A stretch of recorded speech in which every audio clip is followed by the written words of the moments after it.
I wouldn't be surprised if we now start seeing people fall in line behind UEFA.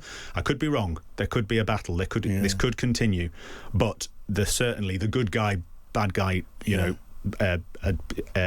kind of partnership is there. It's there. The two sides to the story are there. Here with me in the studio, Tom Clarke, the sports editor for The Times, the host of the Game Football podcast. Great to see you, Tom. Hi, John. So this is very, very big news, and not just in the world of football, not just in the world of sport. We can then get your take, get your information as it develops on the news that the European Football Federations, also England, are saying they're going to boycott the World Cup, and this Gianni Infantino backs down from the plan to set off the World Cup. Talk to us. A huge moment, John. Absolutely colossal moment. We were waiting for a response, looking for a strong response. Obviously, when Martin Ziegler, our chief sports reporter, broke this story on Tuesday, probably the strongest initial response was from UEFA with their statement about our article, saying how unimpressed they were with this, how unimpressed with the process or the lack of process that had happened with this. So we were anticipating a strong response from their emergency meeting that they'd had today, held by their president, Alexander Ceferin. But this is about as strong as they could get. Every single member nation, all 55, it's a unanimous decision, we believe, taken at this meeting to say to FIFA, we're off, we're out. If you keep going, we will not be in the World Cup. Which, when you consider the recent World Cup, with the teams that were in the finals and semi-finals and made a long way to the quarter-finals, even largely made up of European nations, Yes, Argentina were in the final. Yes, they had a great tournament, but Spain, the winners, France, a huge power as well, England, semi-finalists.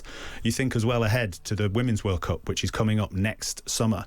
Currently, as we stand, England and Spain, the previous two finalists and probably two of the best teams in the women's game, would not be at that tournament as we stand, which is, and just say that to listeners to drum home what a significant step this is by UEFA, to say to the World Cup and to say to FIFA, we're out. I mean, the news a couple of years ago of the top clubs, the elite clubs in European football, planning to get together and form a super league. It absolutely outraged fans. It was seen as taking the game away from football at the lower level across this country and across Europe. And the storm, it drew support from national leaders and political leaders across Europe. This is a bigger story than that. Yeah, absolutely. This is a bigger rift. And the threat, well, an even bigger rift. And now we've got then, Tom, the giants of world football. I mean, Germany, France, Spain, England. But all of these names. You cannot have a World Cup tournament without those national teams, and you can't make a threat like this unless you mean it.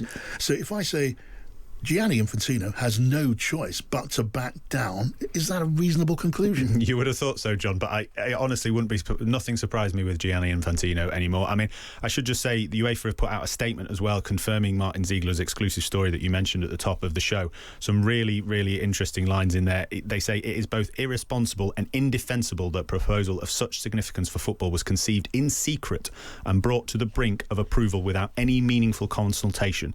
I mean, this is. I bring that in to make the point about how Infantino has operated with this. He has tried to take control, behaving like an oligarch of the great tournament, and say no, this is the plan. And as Martin reported in his story this morning about his proposal, you're either in or you're out. I mean, that's not how you run any kind of situation of this kind. So I say that to give you the context to your question, that there's nothing that would surprise me. There is. I wonder whether there's a step coming where he says, well, I've got Brazil, I've got Argentina, just to make the kind of comparison with the Super League, which is, as you say, is a good comparison. And again, another huge story that Martin Ziegler broke. There was that moment when the English clubs started to fall away. And initially, the people behind the Super League said, well, we've still got Real Madrid, we've still got Barcelona. And it just took a little bit longer for the rest of them to fall away and to realise that actually they don't have a Super League without Chelsea, without Manchester United, without Arsenal. And this is probably that moment now. That it's a choice, as you say. It's a choice for FIFA and Infantino to go, do we call a bluff? Do we continue down this road? Do we try and get African nations? Do we try and get Asian nations behind us, South American nations, American nations? The interesting thing about that, however, is that earlier today, before we had this response from UEFA, we did have a statement, let me just get to it now, which was from Sheikh Salman, the president of the Asian Football Confederation. He wrote to his 47 members expressing great concern and disappointment at the lack of consultation from FIFA. Now, that's not we're out, but that is a sure sign that they're not impressed with how this has been put together. So, look, Tom, you're more versed in the politics of all of this than I am. I'm just looking at the numbers and the common sense of an ordinary fan. When I see the Asian Football Federation piling in here as well, on top of all the major powers in Europe, and let's just address the possibility that Gianni Infantino is stubborn. I've no doubt he's a man of considerable pride, and he thinks, look, let's just push this as far as I can. There's Brazil, there's Argentina, they haven't rebelled yet. There are those other powerhouses in South America, and then you've got America, and of course, Canada ain't going to go there, right? But I just see the whole thing falling apart much more easily than I see it staggering on even a couple more steps, frankly. Well, as I say, I come from the kind of world of always wanting to be cautious about these things. But Martin Ziegler has written in his piece, the news that is on the website now, that suggesting that this might be the end of the plan. But when you start thinking about, you mentioned politics there, John. Politics in any walk of life, whether it's Downing Street or in football, it's PR, isn't it? It's PR. And these nations, these organisations, these federations have now got a beacon. They've now got UEFA going, we're not doing this. Yes. They've got the good guy act to follow behind. And I think that's such an important moment in any of this. Me and my colleagues were talking about how wonderful and powerful it would have been if one of the star names of the game, one of the players, because it's a great fact that we've been talking about this for 48 hours, and at no point has anyone thought of the superstar players who are already playing too much football, consistently talking about playing too much football, and as we believe with these plans would be playing even more football again. Wouldn't it be wonderful if one of them had stepped up and said, I'm not doing this, Gianni. I'm not doing this. But I think, yes, to your point, I wouldn't be surprised if we now start seeing people fall in line behind UEFA. I could be wrong. There could be a battle. This could continue. But certainly the good guy, bad guy, kind of partnership is there. It's there. The two sides to the story are there.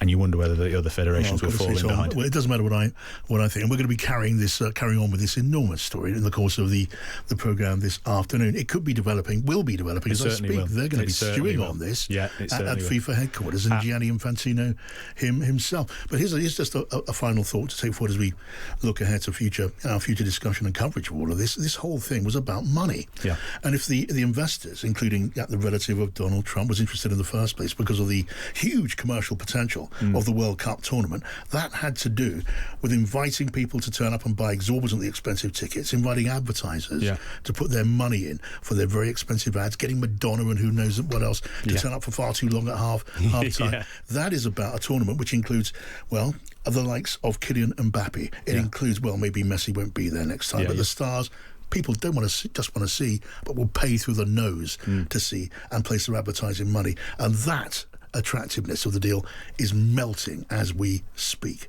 Tom, it's so good to get your news. Thanks so much for that breaking news there from Tom Clarke, the sports editor of The Times.